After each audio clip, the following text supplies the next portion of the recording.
sophisticated. I mean, the returns in this area are so much higher than those that you can get in banks. The fees, even though you're paying less, you can make 100% return, 50% return over a year just by participating in DeFi. And like that would never happen in the centralized world.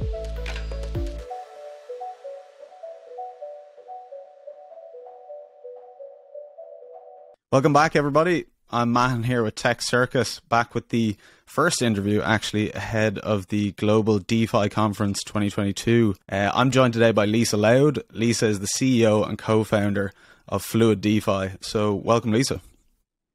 Thanks, Mahan. It's great to be here. Looking forward to this conference. Thanks so much for joining us.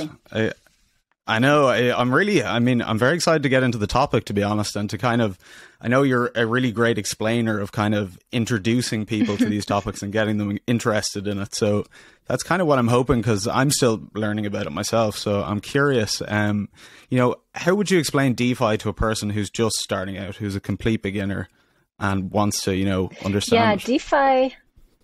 I love DeFi. DeFi is my life, and it has been for the last year or so. And I love to introduce people to the topic, and I have some interesting ways of doing that. So just for a beginner, I think what I would say is DeFi is a completely different way of looking at finance. Instead of giving your money to a bank and allowing them to do whatever they want with that money and pay you a little bit of a reward for it, instead of all of that, you throw that out the window, and now we are the banks. So I'm my own bank, you're your own bank, and we're borrowing from each other. We're trading with funds based on each other's assets, and we pay each other accordingly and fairly. So no longer are there banks that are sucking all the value out of the system. We're actually a community, and we're sharing just the way that, it's supposed to be. And that seems to be a big part is, removing the financial intermediaries, would you say it's fair that the technology's gotten so good that there's now this kind of network or decentralized network that we can kind of start to be banks on top of? I know that might be a bit abstract, but... Yeah, that's a big part of it, is decentralization and removing financial intermediaries. Another part of it, though, is really the fact that this whole new system is run on computer programs. And okay, if I give you a dollar bill, there's not much you can do with that dollar bill. You could rip it in half, you could burn it, you could spend it, you could keep it, but that's about it, right? If I gave you a programmable dollar bill that could get up and do a dance, not that you'd want to do that, but you know what I mean. The idea is that you could have programmable money now. So there's a lot of factors in DeFi. There's something called liquidity pools, which is the analog to like an order book on a New York Stock Exchange. And there's staking rewards, which is similar to putting your money in a bank. And there's lending, so I can actually borrow against my own collateral, similar to getting a loan at a bank. Let's start with that last one. I'll just draw a quick comparison for you. Imagine you want to buy something. You've got, let's say, assets. You have, you've got jewelry, let's say, but you don't want to sell all your jewelry. You don't want to convert it into a house. You have to go to the bank and say, can I please have a loan? And they'll look at all your assets. It's a secured loan against that house, but they won't approve you before they check every box. And it might take you a week, it might take you a month, it might take you 6 months, but they're going to decide, are you worthy of borrowing against that collateral? Instead, in DeFi, what you do is you just take your assets and you place them somewhere. We can go into where, but more details. You can place them somewhere, and then you can say, I want to give myself a loan against those assets. Instantly, no one's approving you. No one's asking you questions about where you were born and who your parents are. It's just you deciding, I'm going to take a loan against my assets. So that's the difference between the old way and the new way. Wow. And really lowering the barriers to entry as well for people that kind of want to get a loan or want to get, the traditional gatekeepers aren't really kind of in the way in this situation. And that kind of it ties into something that you were saying previously, which is, individuals becoming their own bank. I just think this is such an interesting idea. It's so 21st century, isn't it? That it's kind of, moving away from these centralized entities, but the individual kind of becoming the entity or the institution. I wondered if you could kind of go into that a little bit. Yeah. So when I say becoming your own bank, it's not like a big bank. You don't have to be a big bank. Every person can be a bank, and they can be a small, tiny little bank or micro bank. Let's call it micro bank, or they could be a big conglomerate, depending how much they want to put into that, how much assets they have. But to become your own bank, I like to use this analogy of a restaurant coat check. Okay. Stay with me here. I know this is a stretch, but it works. So when you go to a restaurant that's great. in New York in the learn. winter, in the winter, you have a coat and you have boots, right? And you don't really want to take those into the restaurant with you. So you go in and there's a coat check right there, and you might change your boots, hand over your boots, and take off your coat and hand over your coat. You're going to get a little claim check, and that little claim check says you have a pair of boots and you have a coat in the coat check. When you're done with your meal, what do? You take your claim check and you go there and you reclaim your assets, your coat and your boots. Well, liquidity pools are the same kind of thing. So now we're going to imagine a world where, you put your coat and your boots in there, but you say, anyone who needs coats or boots, just, you can borrow mine. No problem. So someone off the street comes in, they've got 2 pairs of boots and they're like, I really need a coat. So they put a pair of boots in and they take a coat out. That's trading. That's liquidity pools. So that's what I mean by being my own bank. I am providing the coats and boots for other people to trade. And, the analogy falls down a little bit, but it's very graspable. It's more like foreign exchange trading, where you're trading like Canadian dollars versus US dollars versus British pounds. It's more like that than coats and boots. But essentially, I'm providing the liquidity, and then anyone at all off the street, no approvals required, can come and trade one token for the other token anytime they want. And the way that that's like a bank is, instead of, in the bank, they pay you a fee for that, or they will take a fee on the transaction from one currency to the other. There's still going to be a fee there, but that fee goes back to me because I provided the liquidity. In the bank model, I provide the liquidity, they take the fee. In the DeFi model, I'm providing the liquidity and I'm getting the fee for the use of my money. What a concept, right?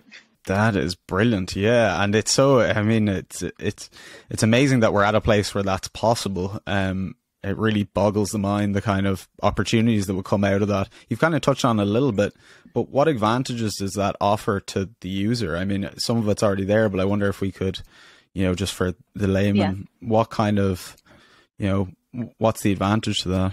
Great question. So like providing the liquidity for the bank, obviously it's beneficial to me as the bank, but what is the user getting out of it? So the advantage to the user is number one, you don't have to go create an account at the bank, go through all of the KYC. You can actually just trade on that liquidity pool. All you need is a computer, an internet connection, a MetaMask wallet. You can trade. Right? That's all it takes.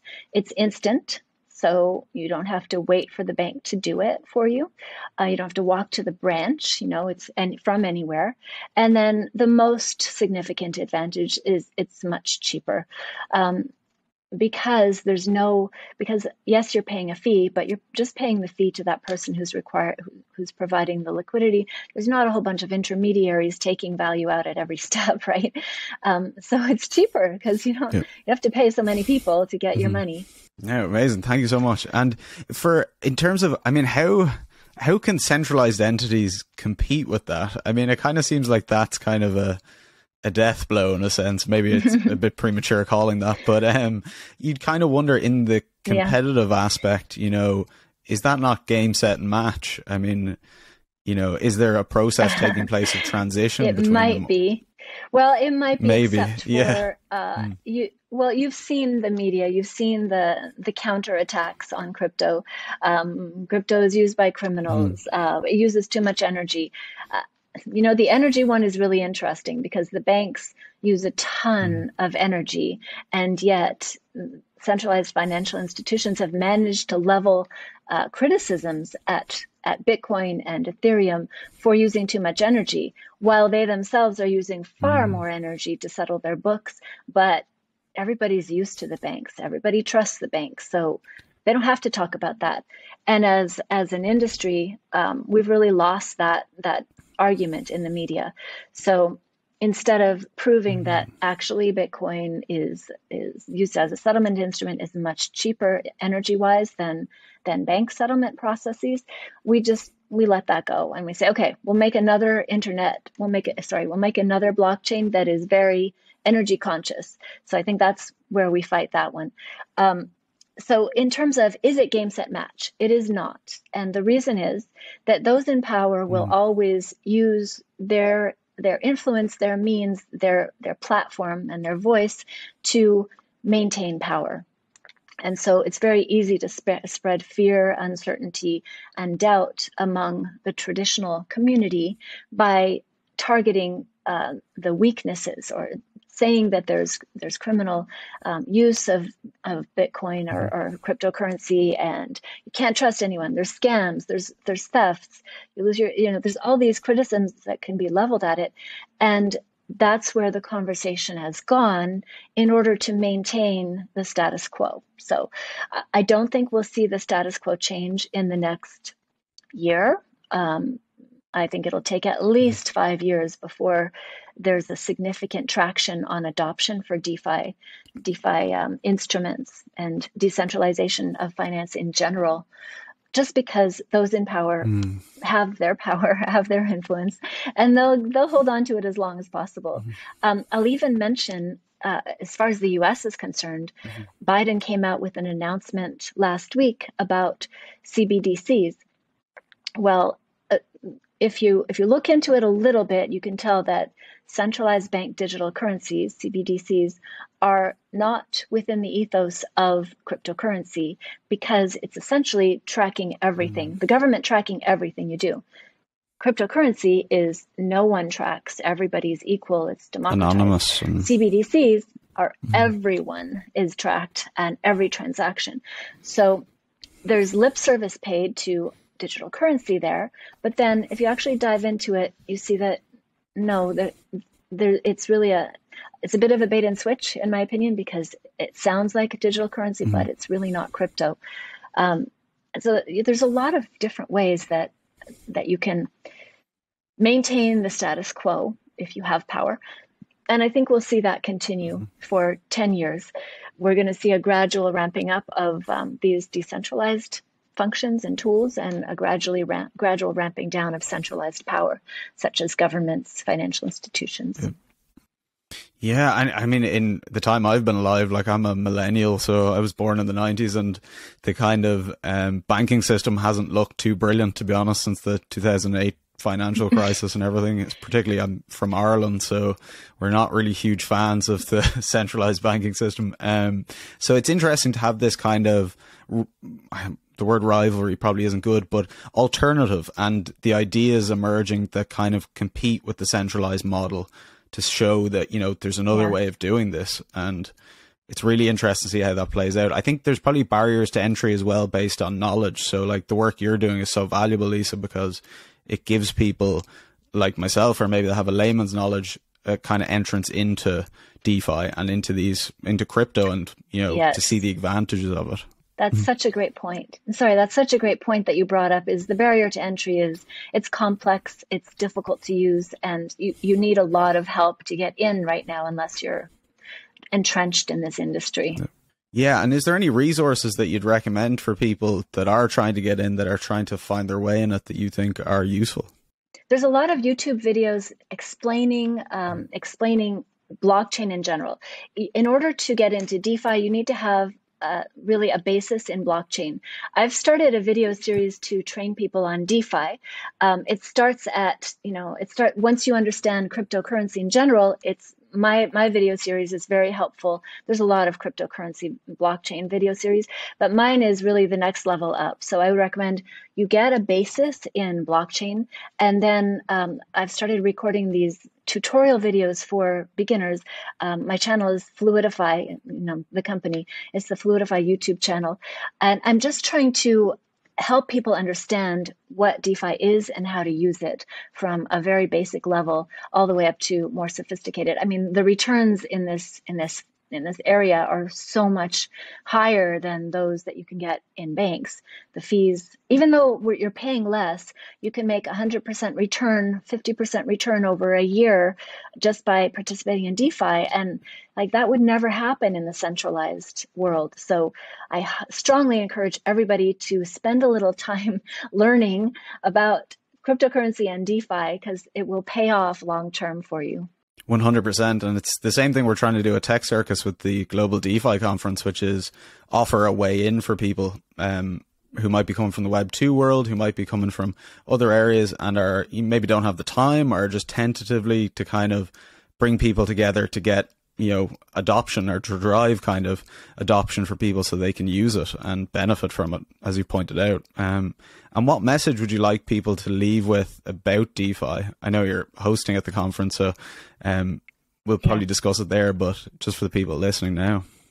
I absolutely am so excited about this conference because it's going to be an opportunity for people to learn and get more involved. So the message that I would encourage everyone with today is join the conference and participate. Go to as many sessions as possible, because what we're going to talk about at that conference will move you from being a beginner and someone who doesn't know what's going on to being someone who can actually participate in this industry.